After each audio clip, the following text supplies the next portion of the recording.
It's PTSD service dog, proud to serve. I'm not ashamed of my post-traumatic stress disorder. And that's what we try to instill in our veterans. I've gotten to the point where I'm very, very, very proud to say that I've served my country honorably, and with a lot of courage is what people tell me. And to have PTSD from that, I don't think there's anything wrong with it. So I let everybody know of why she is my service dog. Is that right, Serge?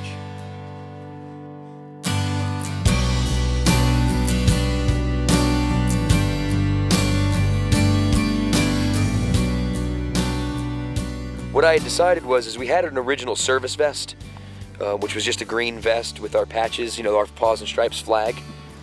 And then what I decided to do was to make her uniform out of a uniform that I actually wore home from my first tour in combat. So I gave her my U.S. Army name tape, my jump wings. I promoted her one rank higher than I was when she graduated the service program, because she basically tells me what I need to be aware of and tells me what to do out in public. So I figured, if she's the higher ranking one, she deserves it.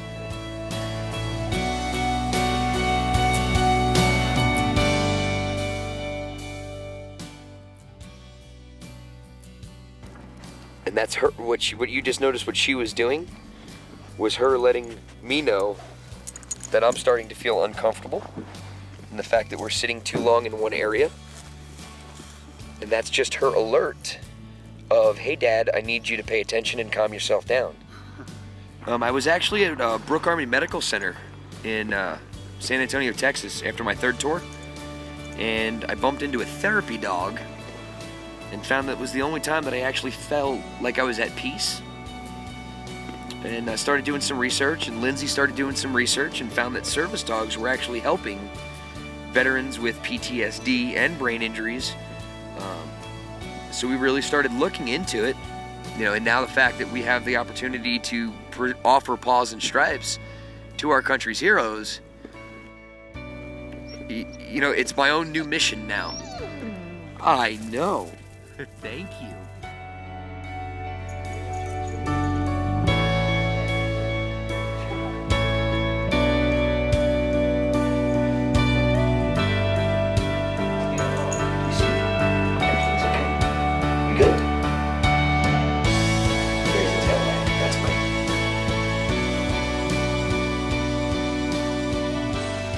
My wife Lindsay decided that she was going to rescue Sarge, who was known as Cricket at the time, down in South Carolina, and she was going to be my pet. There was something about her, I don't know what it was, but when I saw her, I knew that was going to be his dog, and took a picture with my phone and sent it to him, and he said, "Oh, okay, you can get her." I said, "Well, I already filled out paperwork, so." No, I still have the text message. It wasn't, "I'm filling out paperwork." She's already in the car and coming home. I said, "Can we call her Sarge?" That's what I'm already calling her. Yeah. So she's got built-in camo, so it works. I mean, to think that I would like to just add something to that. When I did get injured on my third tour and was sent to the hospital, I called her from Germany, and I knew she was heading on a trip to Africa. Oh, Lordy. And she was going on her excursion, and she was going to help with the locals out there, and just try to help wherever she could. It's my wife's heart and my wife's personality is to help. And I just wanted to let her know that I was going to Texas. Lo and behold, I got a call and that she canceled her trip and she was coming to Texas. I remember when I came out of surgery, it's kind of like coming to, after the medication wears off and the anesthesia. Can you exaggerate this? You're so lying, because the nurse came over and was like, "Sergeant Stanek?" And I said, "Yes, ma'am." "Is that your fiance?" And I went, "Huh?" And I could hear Lindsay yelling in the background. Yelling. Word to. Not yelling. Yelling. The doctor said I could get back there. I want to get back to him. And they finally just thought she might have swung at somebody, and they let her back to go be with me. Oh, thanks, honey. I did not swing at anyone. I said they thought you were going to. No, but it's one thing too. For as many times as I had, many years that I've been alive, the constant feeling of abandonment, and then, you know, I wasn't abandoned. You know, she showed up and she was there, and you know, sat through some of the therapy sessions that I went through so that she could better understand what I was going through. You know, did some research on the whole PTSD thing, and you know, not once has she really ever called me crazy. You know, you're crazy. You know, she tells me that I'm normal for what I've been through, and that's because you are. And we spent just over a year together, Sarge and I. We got to New Mexico and started looking into me attaining a service dog. And when we found trainers and we started talking about me getting a service dog, and all I talked about was Sarge and what she was already doing and some of the things that I thought was annoying. And it turns out she was actually doing her job. She was triggering me and letting me know that I was about to go into a anxiety attack or a PTSD episode, or a potential blackout, whatever it might have been. And I just thought it was a dog being annoying. I loved her, but it was like, all right, that's enough, I don't need this anymore. And now we fine-tuned it and wanted to offer it to other veterans. I also think it's important to note that when we first started looking for a service dog, that we didn't initially find trainers to train Sarge. We actually went through multiple organizations trying to find out how we would go about doing it. There were a couple that would train dogs for you, but most of the time the organizations would provide you with the dogs that they accrued or obtained from breeders. And you didn't get to pick your dog. They would train it however they trained every other dog, and you would pay somewhere from $10,000 to $30,000, sometimes even $60,000 for these dogs, which was obviously completely unreasonable, and we couldn't do that, or they wouldn't accept Sarge. She's, how old was she at the time? She was about a year and a half. About a year and a half. Year and a half old. They liked you to get a breeder to give you a puppy, and they would start from scratch and train through puppy obedience and so forth. So I mean, it could take anywhere from a year to a year and a half to have your dog trained and certified. So we ran into a lot of barriers trying to get a dog. Let alone the waiting lists were just ridiculous. Some of the programs were 5 years long. And most of these guys that we talk to, you know, we say, hey, look, there's other programs out there you guys can go to, this and that. And they all pretty much say the same thing. We want to go where it's a veteran and his wife who live with PTSD and do have a service dog that are running the program. You guys understand where we're coming from. You may not understand full wholeheartedly, but you do get it. And that's what really, it's a comfort in my heart. You know, because if these guys are trusting in the fact that, you know, I don't want somebody that doesn't know what I've been through and what I'm going through to try to help me, you know, that's not the case. So to go national is just a way that we could branch out even further to just get to more of these veterans that are isolating themselves in their homes, that can't go to the mall, that can't go to dinner with their wives, can't go to their kids' play.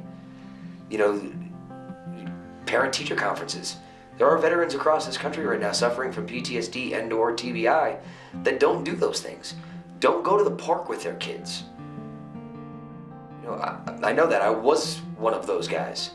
You know, Lindsay and I, when I was at the hospital, would go to dinner down in San Antonio, and I would literally, I'd have to see the door, I'd have to see the exit, and I could never look at her and have a conversation. I'm constantly watching on what's going on around me. That nervousness of not what's going on, I don't want veterans to feel that way. You know, the service dogs aren't a cure, but they're a great tool. They really are a great tool. It's gotten me to the point where I'm at. You know, I'm down to one medication now. You know, I'm no longer walking around with my pistol on my hip. I used to carry a pistol everywhere. Probably 2 weeks into the program, I just started walking around one day, and Lindsay looked at me and said, "Where's your pistol?" "It's on the dresser." "What?" "Yeah, my pistol's on the dresser. I got Sarge. I'm good. Let's keep going." We don't give our veterans enough as it is. Our veterans, I mean, they're not treated like crap like our Vietnam vets were. Okay, but our veterans do not get what they deserve. They're lost. They come out of the service. It's like moving from growing up here in the States and then getting shifted to Russia and not knowing the language. You don't understand the customs. It's like you go from a life in military where it's a very specific lifestyle. It's a very specific how you work, everything about it. And then you're put into the civilian world, which is completely different, and you don't know how to operate, you don't know how to function, and you don't understand why people don't get you. You don't understand why you can't hold a job. You think you're doing it the way you were trained to do it. You know, there's a lot of abandonment involved and just lack of understanding. There was no help when I got out. There was nothing. By the way, here's some more meds. Yeah. Well, what does that do? The meds, they work for some. I'm on one now, compared to the insane amount that I was on before. And I'm okay with it. The one thing I think that bothers me the most is you would imagine that if they are trying to come up with different ways to medicate, different ways to do therapy, acupuncture, whatever it may be, why wouldn't they try and see, because there are multiple studies out there showing how dogs can help PTSD. You would think that with that research, they would want to pursue it as a legitimate avenue to help these guys. We also have really awesome guys that started the program with us. I mean, they know that they're the first, Justin with the English Bulldog being one of the first guys. He knew it was a new program. He knew there was going to be kinks that we were going to have to work out, and he was great about being communicative with us and letting us know, well, this is really great, let's do more of this, or, you know, I didn't really help that much, maybe we spend more time on that. So we constantly get feedback so that our program really does constantly evolve. So, and every time we get a new guy in, it's new needs, new issues, so we change even more to accommodate whatever that may be. They've got a lot of pride in what they've done for their country. And to see that pride in our veterans who have served their country but are now in our program, Paws and Stripes, and getting a service dog and going through it and seeing new guys come in and being there for those new guys. You're building a brand new platoon. You're building a brand new company. You're building whatever it is that these guys are used to. You're giving them that, whatever the definition of normal is, I hate the word normal, but you're giving them a little sense of normalcy. And they thrive on it.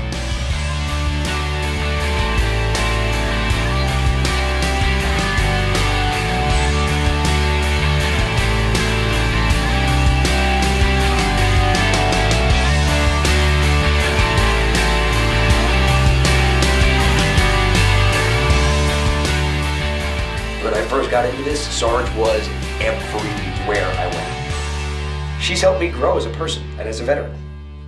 She really has helped me grow.